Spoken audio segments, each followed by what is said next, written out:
Good afternoon, this is Priestess Works, and we're here with another Q&A session with some of my clientele, and I'm excited to be here with you today talking about Sansei and the beyond. Thank you so much for being here. How does being a mambo relate to your dance? That's a good question. So, as a mambo, there's when we're initiated as a priest or a priestess, there are certain aspects to our spiritual life that don't get developed, say, per the spiritual work. Okay, so some people are artists, and that's an integral part of their spiritual development. Some people are, meant to develop parts of their soul through being parents. Some people are meant to develop parts of their spirit through herbs and herbology and making medicines. So every priest or priestess is going to have various aspects of their life that may not seem like they're part of the spiritual path, but they're just as important to the happiness and the excitement and the joy that comes through the soul. So for us, there's three energy currents. These three energy currents make up the primary purpose of being a sansista, but we don't talk about it until way later in the work, because usually a person is very much focused on getting their bills paid, taking care of the things that are important to them in their day-to-day life. And for many, many years, this becomes the focus of our work, is developing our relationship with our spirits to cultivate empowerment in our life.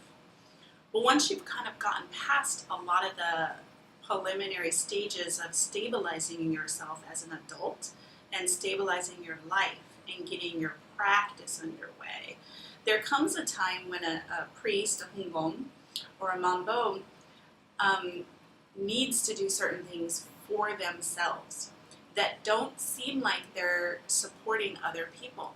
However, without that, they're lacking personal fulfillment. They're lacking inspiration. They're lacking joy. So those three energy currents, those three primary purposes of being a priest or a priestess, is to have beauty and abundance in one's life, to have a well-developed sense of love and compassion in one's life, and to have a very strong understanding of power and strength.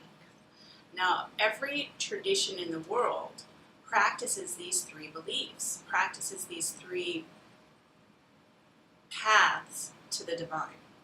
You'll see it in the Buddhist tradition. You'll see it in Native American shamanism. You'll see it in Hinduism. You'll see it even in Christianity as faith, hope, and charity, and Catholicism. In Christianity, you'll see it as the Father, the Son, and the Holy Spirit.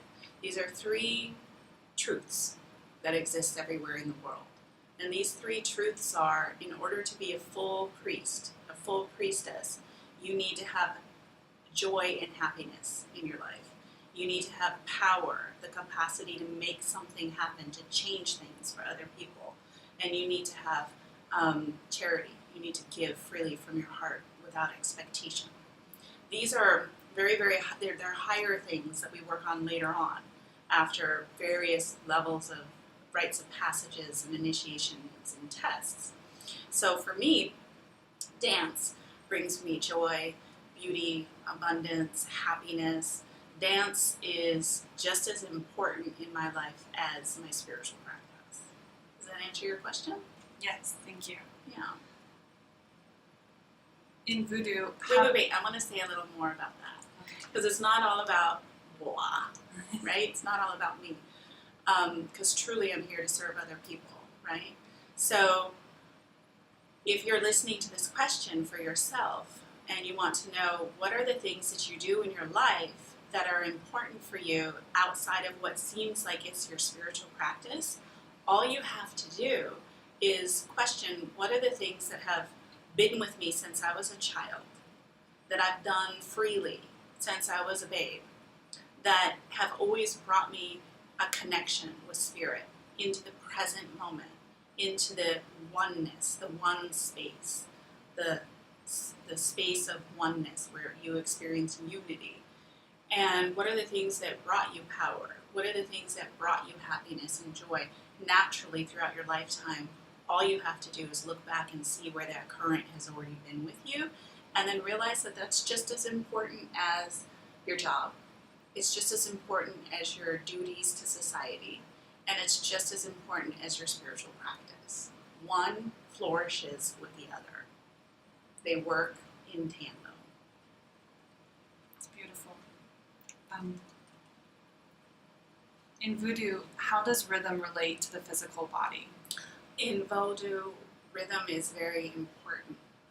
And in fact, in Voodoo, rhythm is a manifestation of the spirit, the sound of the spirit, the power of the spirit, the purpose, the heartbeat of the spirit. Rhythm and drum and sound is the physical manifestation of the spirit. So in a ceremony, when we have drums, what we're doing is we're calling the spirit by song. And those songs are ancient, very complex, some of them very simple. The older the spirit, the more simple the rhythm. However, the same rhythm for thousands of years calls the same spirit. A drum is a vessel by which a drummer dedicates themselves to the drum, and the drum is dedicated to the drummer. So our drummers have a whole spiritual practice with their drum. And so they don't have an altar. They don't serve as a priest. They're not even a member of a temple, usually. Their spiritual practice is between themselves and their drum. And they have a feeding of their drum. And they work on the rhythms, and they cultivate the power and the capacity to draw forward the mystery and to draw forward the higher guides and to draw forward the spirits through the drum rhythm. They become unified with their drum, and as the drum brings out the rhythm and people start moving and dancing, the possessions can start to take place.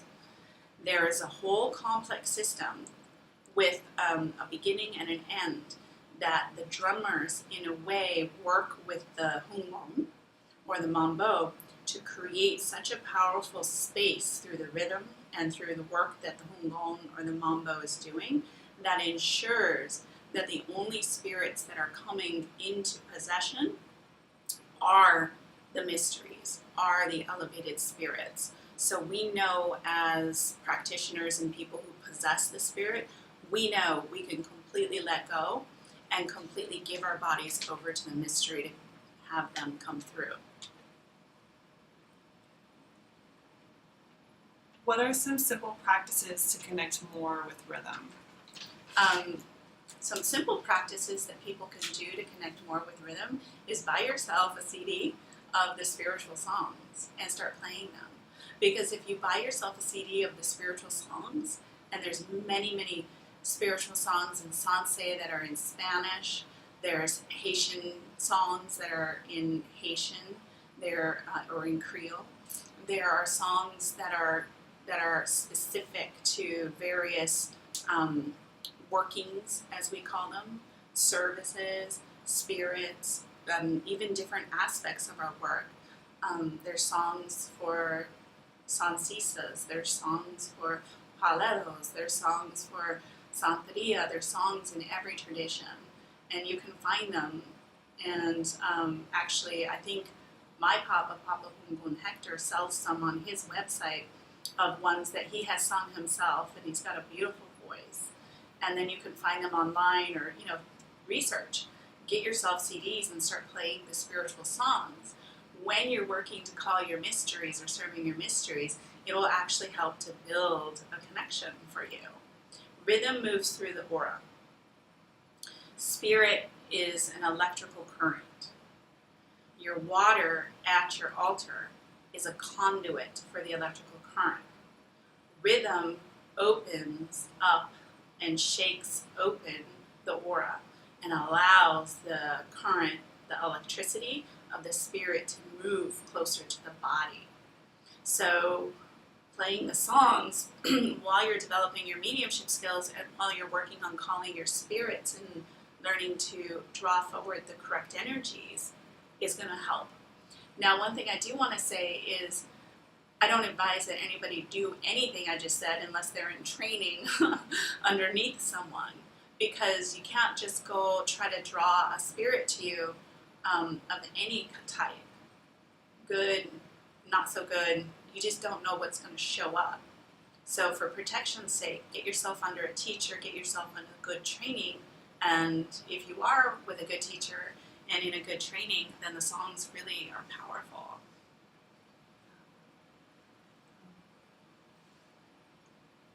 How does dance and rhythm strengthen your connections to other people in your life? Well, what I notice is that when I dance, people see me for who I really am. As mambos tend to have a pretty strong personalities. And often people think that mambos are very standoffish. I don't know, you don't really meet a lot of mambos that seem very, approachable. But there's a reason to that, because the training that we go through, we have to have such strength, and we've come through so much in our life. And people really, need to understand that it's not that mambos are standoffish, but it's that we're holding a lot of secrets. And we've cultivated a lot of intensity and confronted a lot in order to get to the point where we can heal people. And our job as spiritualists and hungongs and mambos is to have a complete balance of dark and light. So it doesn't matter often how we feel as a person, we have to keep that balance in order to hold the integrity of the work.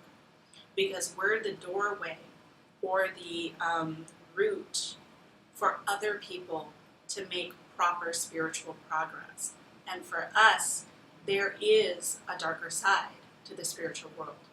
Just like if you go to the mall has a light side, it has a dark side. Mainly it's dark, but whatever. It's an example.